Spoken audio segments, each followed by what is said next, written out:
Relationships are a complex web of emotions and interactions that can be difficult to understand.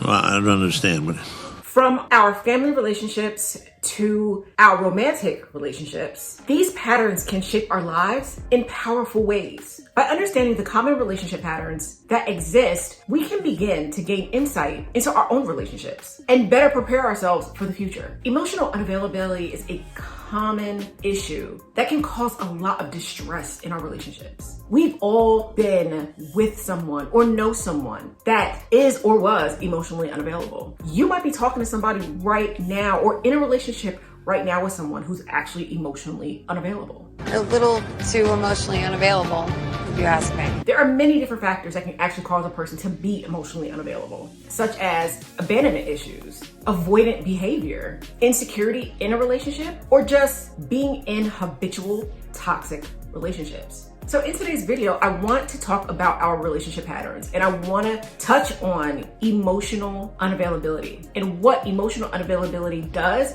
to our relationship patterns. Because a lot of us, we don't realize our relationships are patterns, they're habits. And that's why we seem to be with the same person that we're always with, or maybe you ask yourself, why do I always seem to attract these type of people? It's actually a pattern. It's a relationship pattern. And it's patterns that, again, we don't realize that we actually make. And when you change your habit or your pattern, you can change the type of relationships that you actually attract. So real quick, first I want to say a quick hey, hi, hello. What's good, guys? How are you guys doing today? And welcome back to the channel. So in today's world, regardless of what anybody else says, relationships are important, but it can also be very difficult for us to be able to maintain healthy boundaries within our relationships. And again, like I said, we are not just talking about romantic relationships here.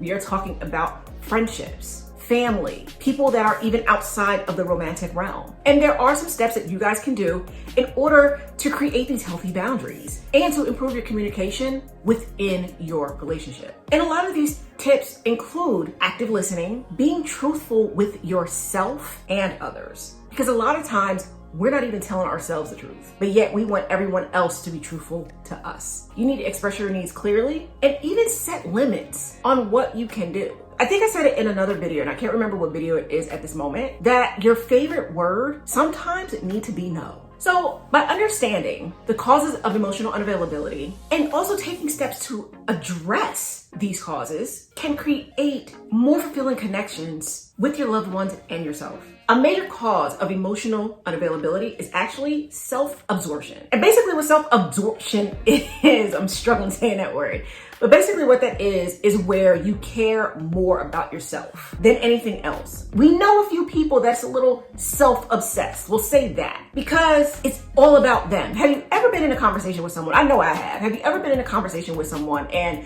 when you're talking to them, all they're talking about is themselves? It's almost like there's nothing else around them. Their life, everything. It's not even just their life, but everything around them is just all about them. Don't tell me you still think the world revolves around you. Those are the people that are self-absorbed. And what these people do is, again, they focus more on their needs and not worry about the needs of others. When you put yourself before every interaction or in every interaction, your partner is going to start feeling like their feelings don't matter. What they say don't matter because it's all about you, right? No, it's not. Even if you feel like whatever your spouse did, it hurt you, right? I get it because our feelings are our own. Someone might do something not knowing that we're affected in some type of way. And a lot of times, let's be real, y'all, our spouses aren't doing it on purpose. And if they are doing it on purpose, there's a reason that maybe your spouse is the person that's a little self-obsessed. And I do think it's important to focus on yourself, but I think that there's a difference between focusing on yourself to make sure that you're better, that you're a better person, that you're a better spouse. But if everything is about me, That's all you think about. and then you have an issue when your partner actually wants to focus on themselves, that right there is an issue. Now, there are some people that might struggle with a little bit of self-absorption because, they might have grown up in a household where they were actually told that their needs didn't matter. So of course, if you grow up, not everybody, but if you grow up in a way to where you're constantly told that your needs don't matter, but then you go out in the world and you find out that your needs do matter, you might be one of those people where all you want to do is focus on your needs. You don't care about the needs of other people. You shut other people out because now there are years of where you didn't focus on yourself and now you just want to focus on yourself, which that's okay. And if you are one of those people where you just want to focus on yourself, if a relationship comes, they come, but try your best not to get into a relationship. Because right now, you are in a stage where you are just focused on yourself and you don't need to bring someone else into that. Because there are times when we do need to focus on just ourselves and not bring in that complication of what relationships are. Another obstacle with emotional unavailability is also feeling like you're unworthy of love. And in this case, you have to learn to trust. Loving someone else is risky because there is a risk of being hurt. There is a risk of giving your all and getting nothing in return. Love and relationships is a risk. And a lot of people will end up shutting themselves out of love because they don't want to be hurt, because they don't even want to go through that risk. And honestly, you deserve to be cared for and you deserve to care for others. And most people are closed off because of neglect, because of the physical and emotional abuse, or maybe you were abandoned as a child. And that's what causes you to be emotionally unavailable to people. And that emotional unavailability is a barrier when you're trying to actually connect with people. Regardless of how some people feel out there, we are creatures of connection. A lot of us need that connection. And it's funny because even though we're more connected today, I feel like we're actually more disconnected than we were before when there was no internet and no cell phones. And it's not just with others that we're disconnected with. A lot of us are disconnected from ourselves. And I think that's why there's a lot more anxiety, a lot more depression today, because a lot of times we don't even know what we want.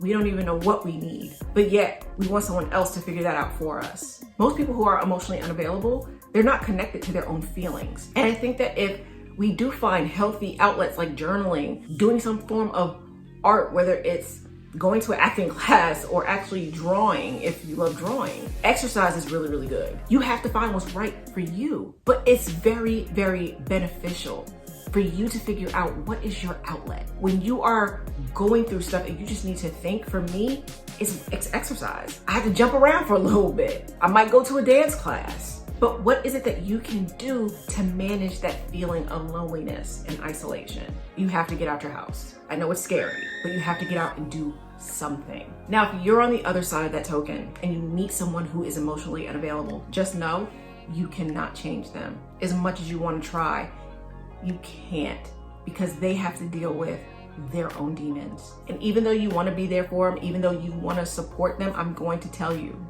it is way above your pay grade, and they might actually need to see a professional in order to get that help. And I know you're going to want to try to stick it out because that's what we do, right?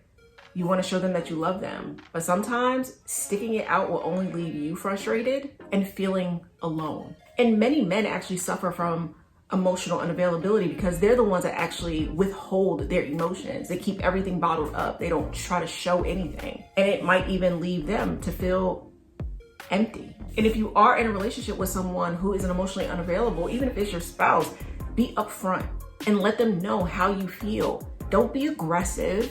Don't tell them to snap out of it. Try to be empathetic and understanding, because at some point you might become emotionally unavailable. I feel like we all go through it at some point. And when us as spouses, when we shut down on our partner, it makes our partner start feeling like they're abandoned in the marriage and that they're by themselves in this whole thing. And that sometimes will start driving a separation and a divorce.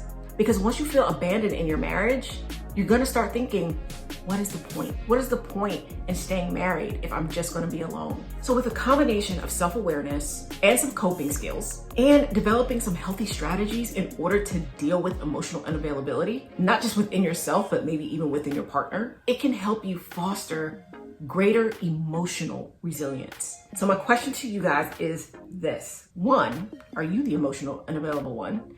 And 2, if you've been through emotional unavailability, like what have you done? Was it yourself? Was it your partner? What have you done? let's help each other. So on that note, I hope I get to see you guys in the next video.